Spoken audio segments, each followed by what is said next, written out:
Namaste to all. A very interesting and important question.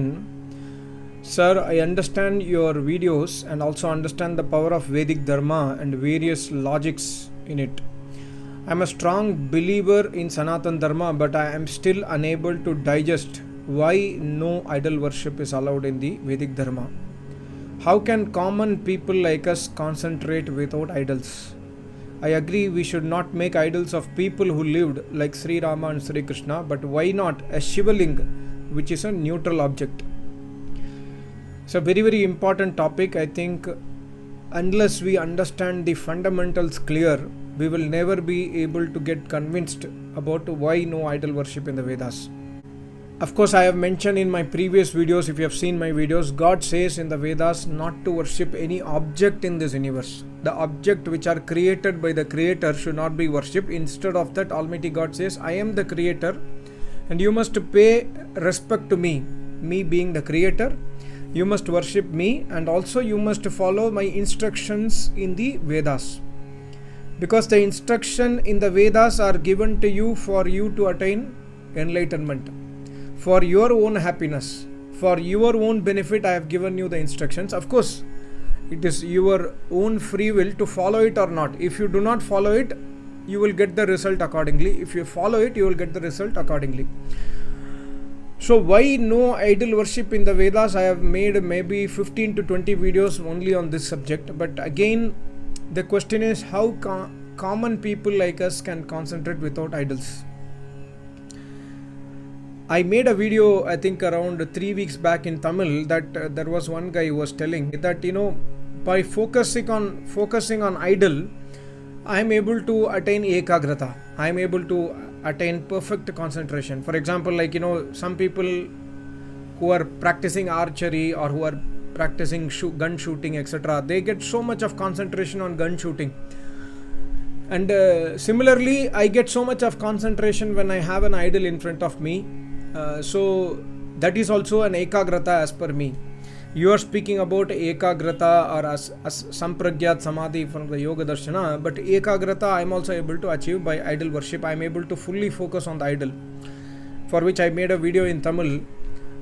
Just a clarity, yes, it is a perfect stage of concentration. I don't know if it's possible in idols, because as per my Acharya's experience as well as Maharishi Dhananda Saraswati, if you concentrate on an idol, sometimes your mind will concentrate on the eyes of the idol, sometimes nose, sometimes head, sometimes hair, sometimes the body, sometimes the ornaments, sometimes the chin, sometimes the cheek, sometimes the ears. So your mind will waver again and again and Ekagrata will not be built. But still, even if you try to focus on only eyes or only nose example and you build Ekagrata by idol worship, it is not considered as a movement towards Yoga Samadhi. Maharishi Patanjali and also my Acharya in the first sutra only in Yoga Darshana, my Acharya explains 4 benefits or 4 results of Ekagrata. The real Ekagrata is one which will give us this benefit. If we do not achieve this benefit, then what is the name Ekagrata? I have so much of concentration that I can hit an arrow on the point. Like a parrot's eye, Arjuna hits the eye of the parrot. He does not see anything else other than the eye of the parrot, and then he hits from a long distance. Can we say this as Ekagrata? Yes, this is an Ekagrata in the Bhautik star, not on the spirituality. Spiritual Ekagrata is what we must aim for. The Bhautik Ekagrata will help you to some extent. Like example, you have great focus on idol, that means you can concentrate much with the idols, then you develop some concentration which might help you in your work, which might help you in success in business, etc. But the spiritual benefit will not happen at all. And in fact, since we are going against Almighty God, we will get more punishment by Almighty God in the following janmas. See, the 4 spiritual benefit my Acharya has written, and also this is written by Vyas Muni and also by Patanjali Maharishi, that klesh nasht hote hain. Klesha Mula. Klesh is the only reason the souls are, all of us, we are in bondage only because of Klesh. And the Klesh is Avidya. In Patanjali Yoga Darshanam, it is Avidya. In Sankhya Darshanam, it is called as Aviveka. The only reason for the soul's bondage is Avidya or Aviveka. I made several videos on convincing people based on Sankhya Darshana. You can go through my videos on Sankhya Sutra. These videos are available under the playlist Yoga Sutra. So I put Sankhya Sutra also inside Yoga Sutra playlist. You can go through those videos. Very, very interesting arguments by Kapil Muni to finally come to a conclusion that because of avivek only, the soul is in bondage.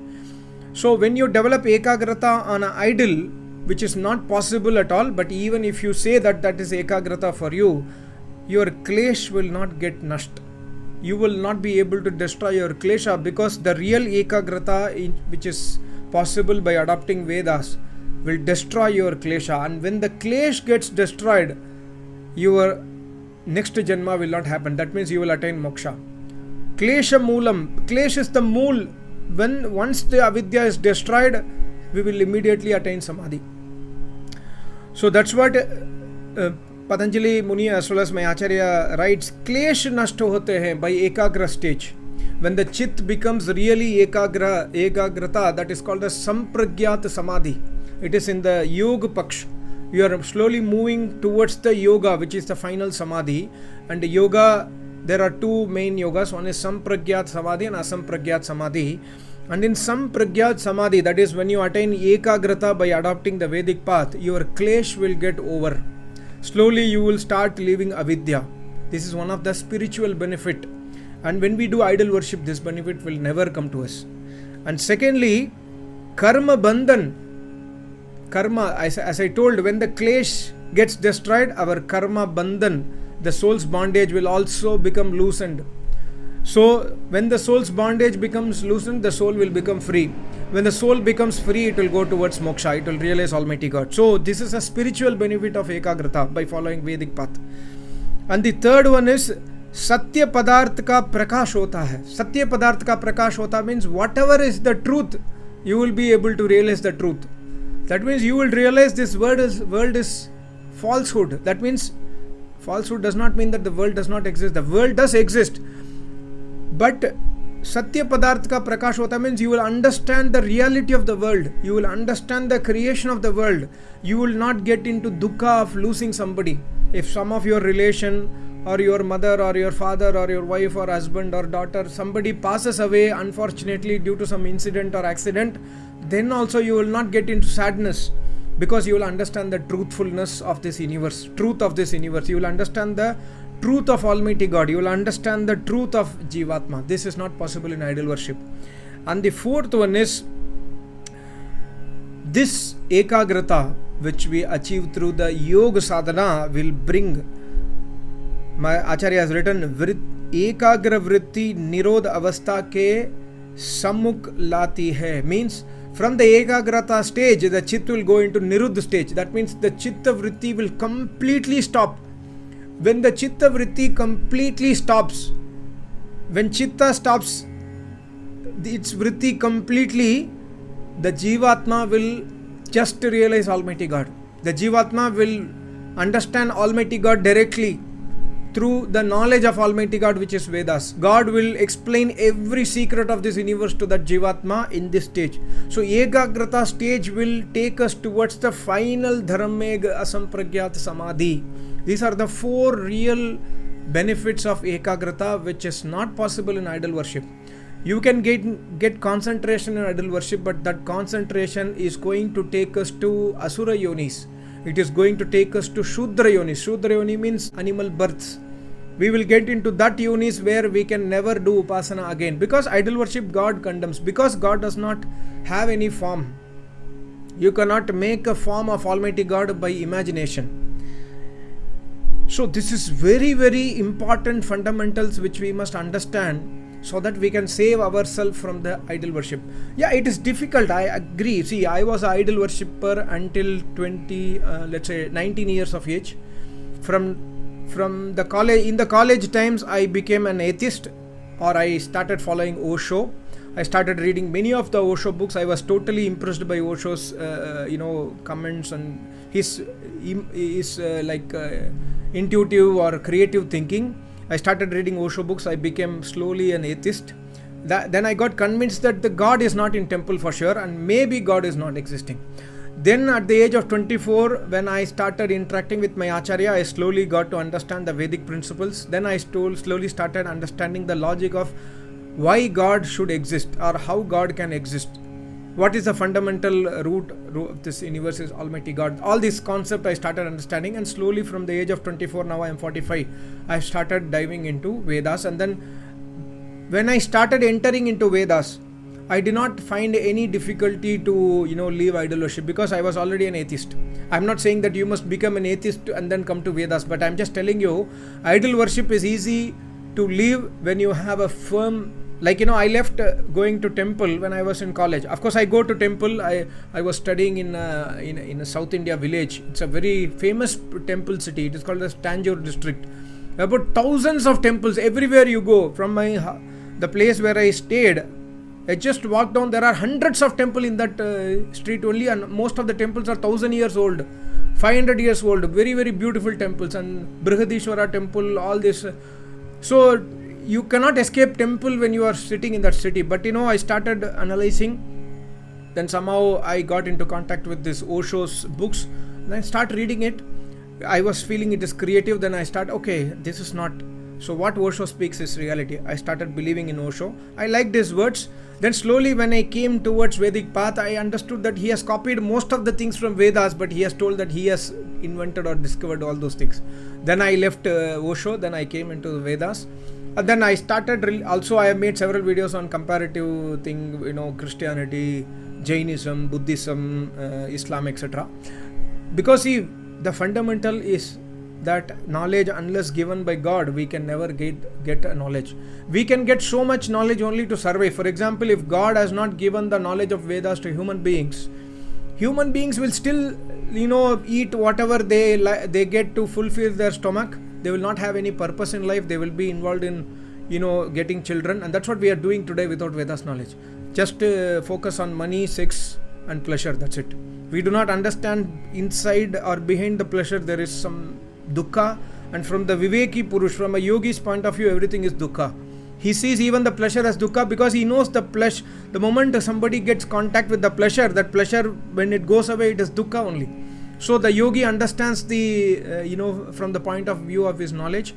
So then I started understanding, if somebody, my Acharya, when I met my Acharya, I didn't know Hindi, but then I learned Hindi to speak to my Acharya, not to speak, to understand his words, because I don't speak to my Acharya.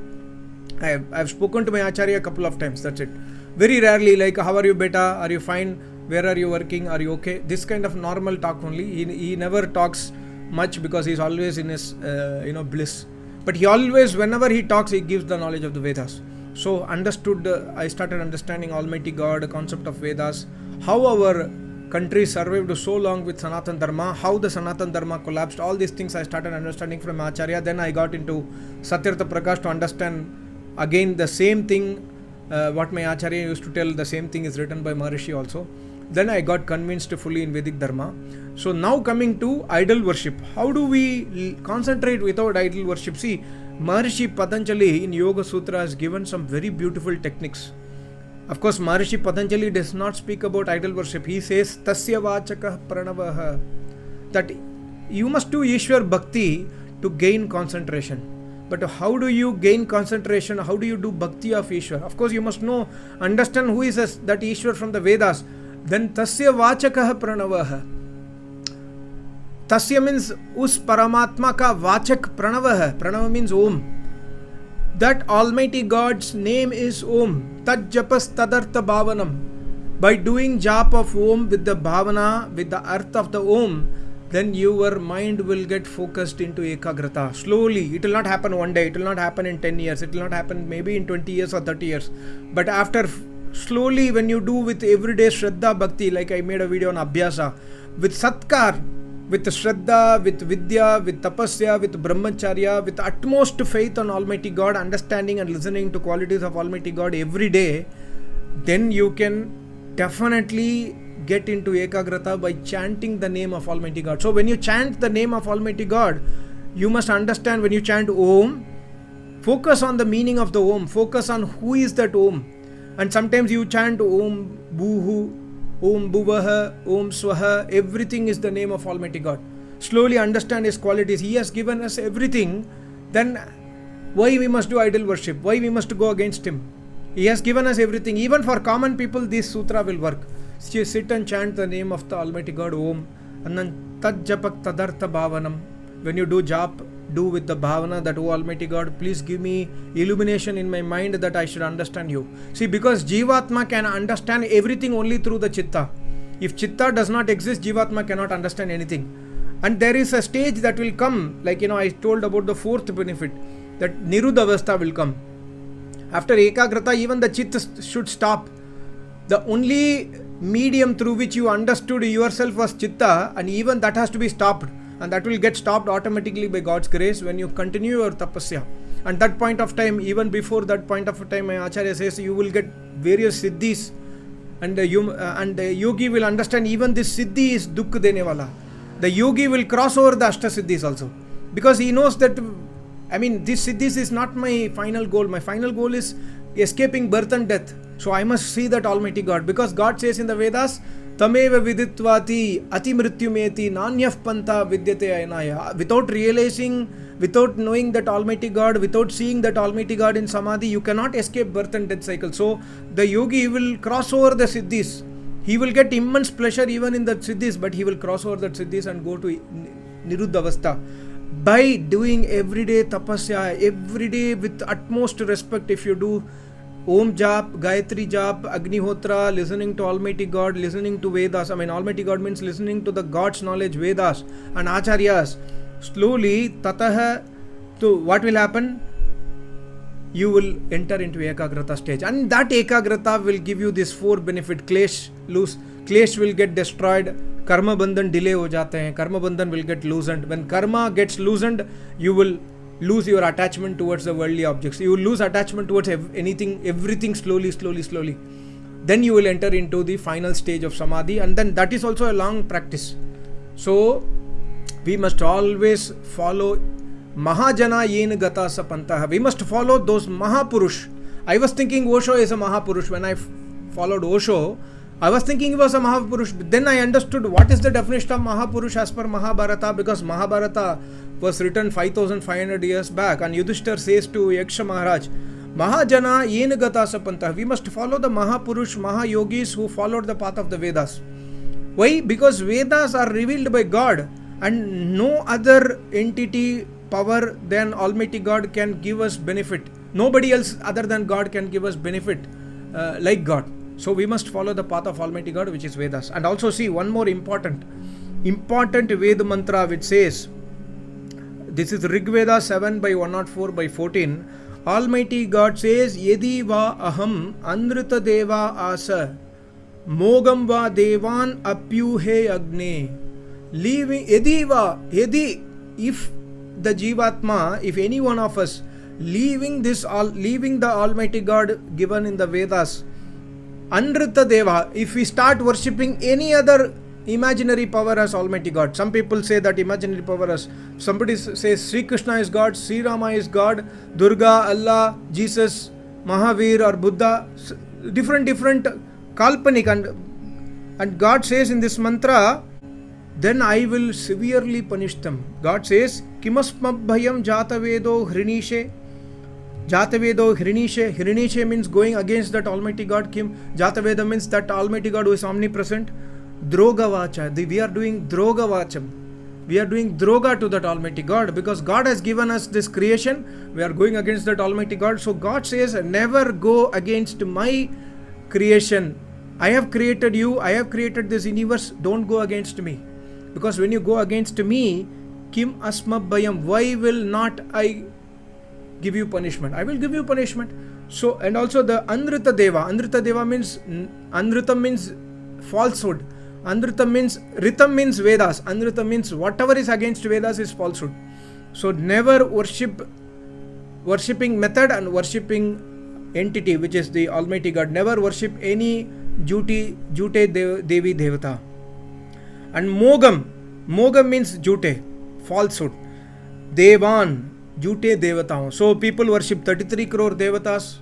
People worship some, as I told, in other religions, some other Almighty God whom they imagined. They say that this is our The book is sent by Almighty God. This is our book. This is the book for the world, where Almighty God says these are all jute.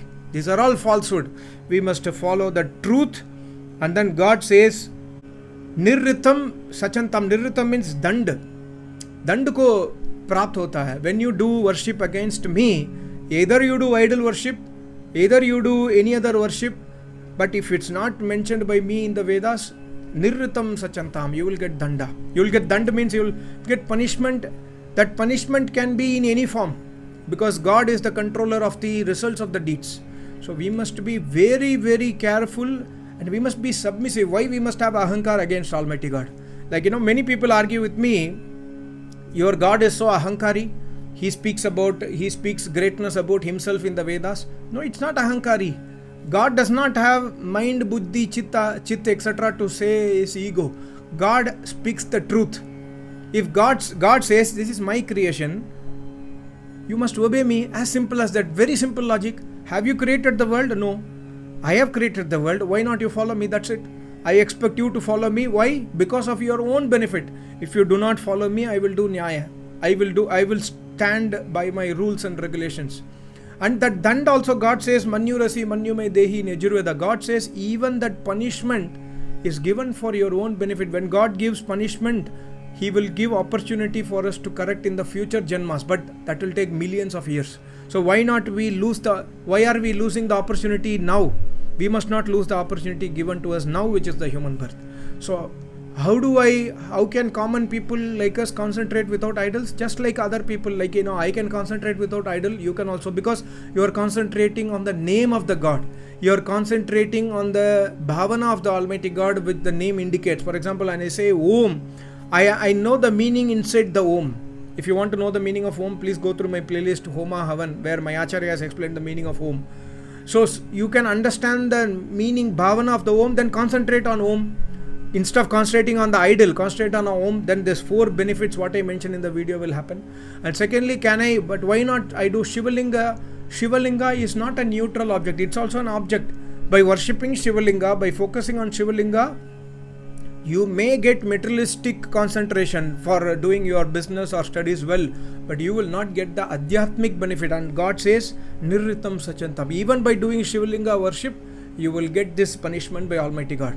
And punishment by Almighty God, this is not a fear by Almighty God that, okay, I will give you punishment, I will give you punishment. No, God does not speak falsehood. When He says, I will give you punishment, He will give punishment. And today you see around everybody, we are suffering with various punishments of Almighty God.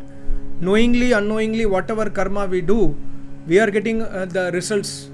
So why God says, you have got the mind to think, then why you are not thinking properly? When I moved from Osho style to Vedic style, I understood that whatever he spoke is, he has read many books and then he is speaking. And then he has copied so many from the Vedic Dharma, he has copied so many from Bhagavad Gita and other texts, and then he is speaking from his own communication style. This is absolutely falsehood. If I say that it's my knowledge, it is falsehood. It's not my knowledge. I have learned from my Acharya, and my Acharya says, even after attaining Samadhi, my Acharya says, this is not my knowledge. Almighty God gave me and I am giving you. Almighty God gave me Pratyaksha in Samadhi. In Samadhi, He gave me the knowledge I am giving you. It's not my knowledge, it's Almighty God's knowledge. So be submissive to Almighty God of the Vedas. So we can easily escape this sin of idol worship. Thank you so much. Namaste. Om.